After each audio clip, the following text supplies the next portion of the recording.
cháu Đít Tôn.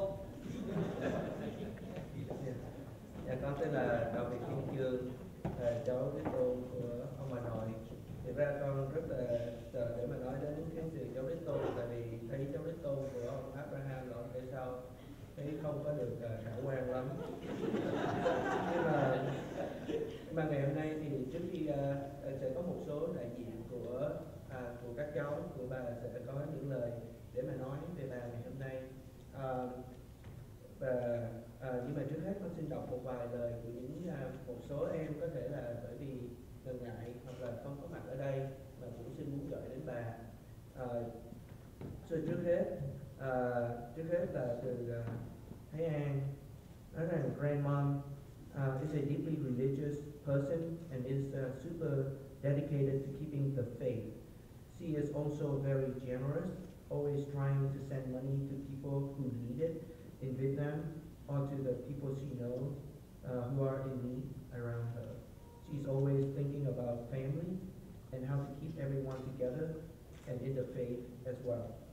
Tôi cũng xin gửi đến lời của vợ của con, bởi vì chỉ còn mấy tuần nữa là sanh, cho nên bởi vậy không có tiền đi máy bay. Thì là vợ con có nói rằng con rất cảm động khi đọc tiểu sử của bà nội, vì thấy sự thành tín của Chúa đi suốt với một người trung tín với Ngài. Thật là một phước hạnh cho con được làm cháu trong gia đình. Trước khi mà tiếp tục thì cũng cháu ở đây thì phần lớn là cháu của ông nội lẫn bà nội cháu, và có một người cháu của bên bà nội cũng muốn có một lời vài lời cũng nói về bà. Xin mời hai em. Cảm ơn Thiên Chương. Kính thưa gia đình và toàn thể quý vị quan khách, tôi tên là Nguyễn Hữu Hải Nam, cháu kêu bà bằng bà nội cô. Ông nội tôi là anh thứ tư của bà. Cảm ơn gia đình và quý vị cho tôi có 2 phút để bày tỏ suy nghĩ và tình cảm của tôi đối với bà nội cô. Tháng 2 vừa qua thì đánh dấu 25 năm ngày tôi đến đất nước Mỹ, và cũng là 25 năm tôi biết bà. Và Chúa cho tôi được hân hạnh được ở gần bà kể từ những ngày đầu tiên. 20 năm trôi qua thì có biết bao nhiêu điều để kể về bà, nhất là những thì giờ trò chuyện và cầu nguyện với bà. Thời gian trò chuyện tâm tình nhiều nhất chắc là những ngày bà ở trong bệnh viện. Bà thường hay kể cho tôi nghe về gia đình và tâm tình của bà đối với con cháu. 25 năm nhưng lại chỉ có 2 phút để nói với bà thì quá ngắn. Cho nên sau khi suy nghĩ, tôi quyết định kể về một ví dụ điển hình để nói về tình thương của bà dành cho các cháu. Một tình thương hết sức sâu đậm, chấm dứt chấp nhận tất cả tình thương của Đấng Christ. Một ngày nọ, thấy cô cháu gái bận đồ không được kín đáo cho lắm, bà gọi lại mắng yêu với nội dung rằng: cháu ơi, không được ăn bận hở hang như vậy, ăn bận như vậy là không làm sáng danh Chúa. Ông bà ta có câu thuốc đắng giả thật, giả tật sự thật mất lòng. Chị gái tôi gọi điện thoại khóc và chia sẻ với tôi rằng lời bà nói làm tổn thương chị. Khi tôi kể cho bà nghe, quý vị biết bà làm gì không ạ? Bà nhờ tôi gọi điện thoại. Bà khóc trong điện thoại với chị tôi và bà xin lỗi chị tôi. Bà nói: con ơi, bà xin lỗi con vì làm tổn thương con, nhưng bà thương con lắm. Điều bà làm đã ghi khắc trong tôi một người bà với một tình thương vô bờ bến. Bà đã để lại trong tôi một tấm gương về tình yêu thương thật. Yêu thương là hạ mình, yêu thương là quên mình. Khi yêu thương, bà luôn luôn quên mình và chỉ nghĩ về đối tượng của tình thương. Bà không làm gì sai cả, nhưng để bày tỏ tình yêu thương, bà đã xin lỗi người cháu gái mình. Đây là điều hết sức đơn giản nhưng không dễ làm. Trong một cương vị của một người bà, và lời góp ý xuất phát từ lòng yêu thương. Lời xin lỗi của bà bày tỏ một tình yêu thật và chị em tôi đã cảm nhận được điều đó. Lớn lên trong tình cảm, trong hoàn cảnh thiếu tình thương của người cha, người mẹ, chúng tôi rất nhạy bén với những tình cảm của những người chung quanh đối với mình. Cảm ơn bà đã yêu thương chúng con với tình thương Đấng Christ. Tình yêu thương thật được bày tỏ qua sự hạ mình, coi người khác như tôn trọng hơn mình. Hôm nay, con đại diện cho cô, bác, ba và chị gái con cảm ơn bà đã yêu thương chúng con, đã làm gương cho chúng con trong lối sống và cách cư xử của bà. Ba con có mặt buổi sáng hôm nay tại Atlanta. Bác con từ Pháp muốn về nhưng vì tai nạn không có được. Còn cô con từ ngày đầu là cô Vũ là một thiếu nhi đã ở bên cạnh bà. Cảm ơn bà đã bày tỏ tình yêu của Đấng Christ dành cho tất cả chúng con.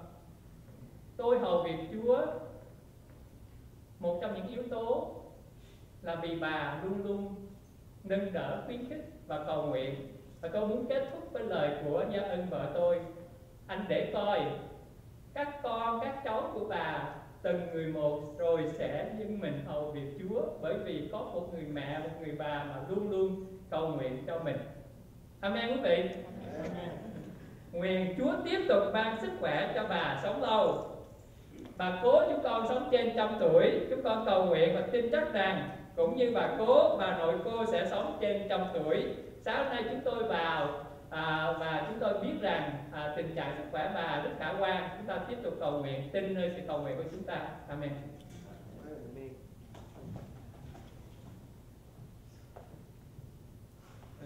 Con cũng có xin có được vài lời để mà gửi đến cho bà nội. Thì có nhớ rằng khi gia đình con xin lỗi, có một điều cũng hơi giống bố con. Khi gia đình con đến định cư ở Mỹ 30 năm trước thì con được ở nhà với lại ông bà nội. Lúc đó thì cũng có nhiều người cũng đang sống ở đó. Thì có hai điều mà con thường được nghe nhiều nhất lúc đó là tiếng đàn văn minh của ông nội và lời bà nội khuyên mọi người là phải sống yêu mến Chúa. Thì lúc đó các cô chú của con vừa trẻ, đẹp, có tài âm nhạc, thành công trong cuộc sống. Với vậy cái lời khuyên mà bà nội thường nhắc là nếu mà có cả thế gian mà mất linh hồn hoặc là mất Chúa thì cũng không được gì. Và bà nội hay nhắc các cô chú điều đó. Thì cái lời khuyên đó nó đi cùng với con cho đến khi con lớn lên, nhắc nhở con hầu việc Chúa, dâng hiến cho Chúa. Nhưng đôi khi cái bước đường theo Chúa nó cũng thấy khó khăn. Người ngoài thì nhìn mình thấy cái cách suy nghĩ của mình thấy nó khác thường quá. Người ở trong nhà thờ thì nhiều khi chê mình không giỏi đủ, không tốt đủ. Nhưng mà cái lời khuyên bà nội nhắc rằng mình sống là để được Chúa, chứ không phải là để được thiên hạ. Và rồi cái buổi họp mặt gia đình hôm nay nó lại làm cho con càng hiểu hơn nữa. Bởi vì có Chúa thì con còn có thể họp mặt gia đình được mãi, để có gặp mặt mọi người cho đến đời đời. Còn thế gian thì không gì trên thế gian có thể đánh đổi được để được một lần nữa nghe tiếng đàn của bà nội. Thế bữa nay con rất cảm ơn bà nội vì mọi lời bà khuyên mà bà nội dành cho con. Sau đây thì có khi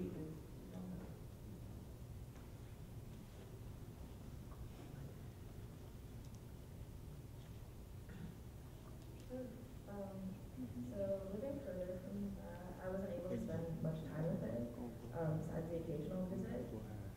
I remember when I was little, I fell asleep during a particularly long bedtime prayer.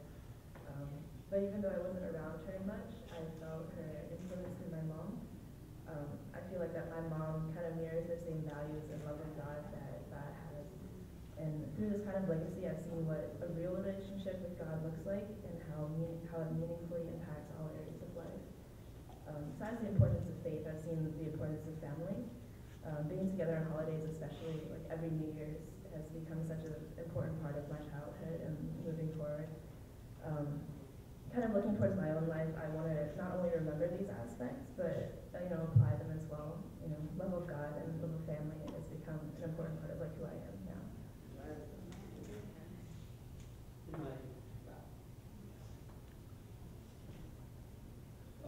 So I didn't know how to write this. I wrote it kind of as a letter to Benoit. So here it goes. Benoit, you were one of the most essential elements that makes me who I am today. I've developed a love and respect for our culture and language because of you.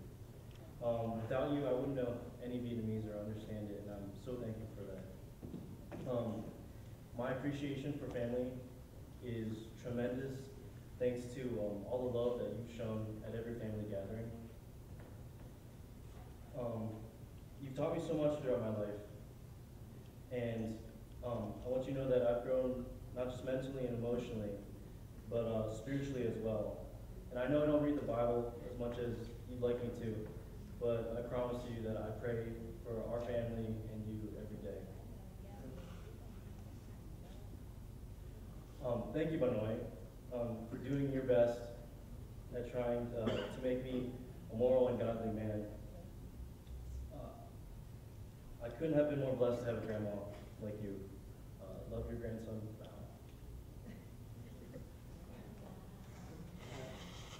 Thùy An có cái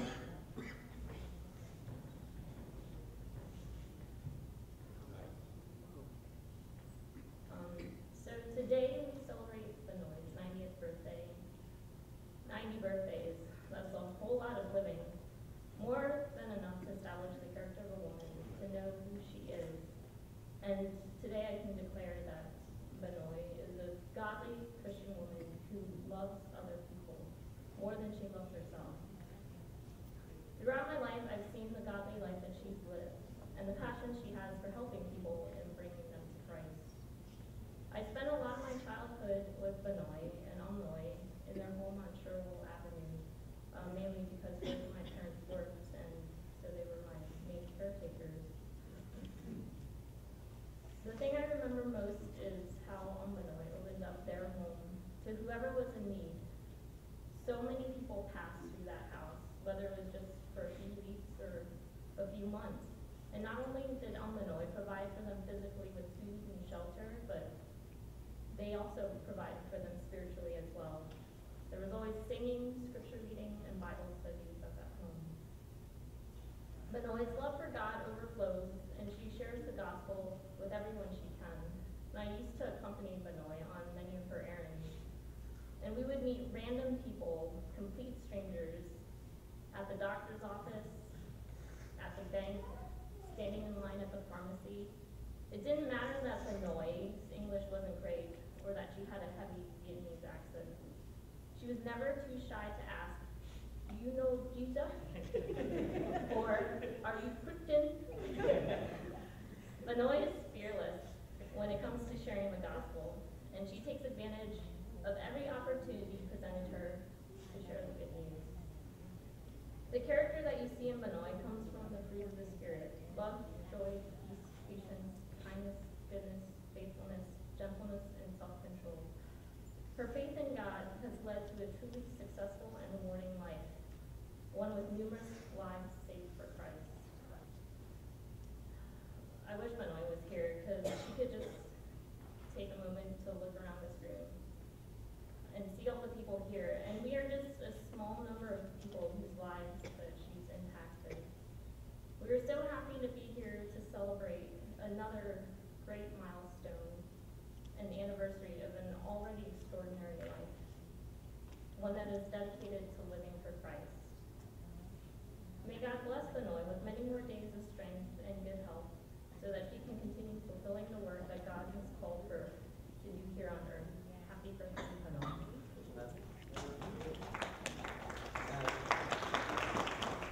Có một người cháu cũng muốn có vài lời với bà nội, nhưng mà bởi vì có một số hoàn cảnh không có mặt ở đây được, nhưng mà có gửi một cái video, xin cho video của I was going to do the rest of it in Vietnamese, but I haven't had time to brush up on my Vietnamese so well.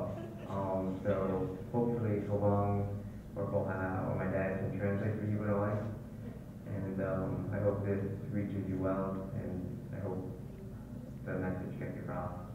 I guess the first thing I want to say is that if you have ever had the opportunity to spend time with Illinois, you know that there are probably countless like amazing things that you could say about her, about you, right? Because you are by far one of the most amazing people that I've had the opportunity to get to know and to be raised by. You were the most passionate person that I know. Being like the most godly, it's obvious that you're passionate about God and Jesus, but it becomes obvious too that you're also passionate about people, and that's why you push for everybody that you love, and that's why you pray every day. That's why you pray 24/7. And that leads into the next point, that you're loving, that you're filled with love, that you go out of your way to help anybody. And an example of this is that even when I visit you, you always ask me if I've eaten yet, and you're always concerned about how I'm traveling, like how did I get there, and if I got there okay, and you're always concerned about my safety. Even when I visit you in the hospital, you were concerned about all those things. And then I guess the last thing I want to say, is that if it weren't for you, all the good things that are, like a lot of the good things at the core of who I am would not exist, because you and Illinois make me that the values that make me who I am. And you constantly try to teach me things when I was younger, even when I was like a punk kid and roll my eyes. But now I learned to appreciate that when we talk, I listen, I try to listen, and I think we have some sort of communication. I think we understand each other at the end of the day. So I hope you have a great birthday, Illinois. I hope my accent isn't super missed. And I wish I was there. I really do. I wish I was there. If I could control the planning of the Army, I would be in Fort Dix on your birthday, Illinois. General State Max, Illinois. I'm probably not even saying that right, but happy birthday, Illinois. I love you very much.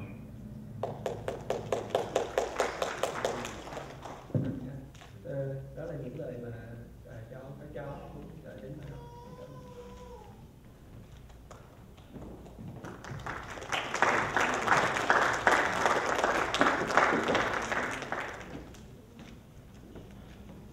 Và bây giờ thì cảm nghĩ về mẹ của các dâu.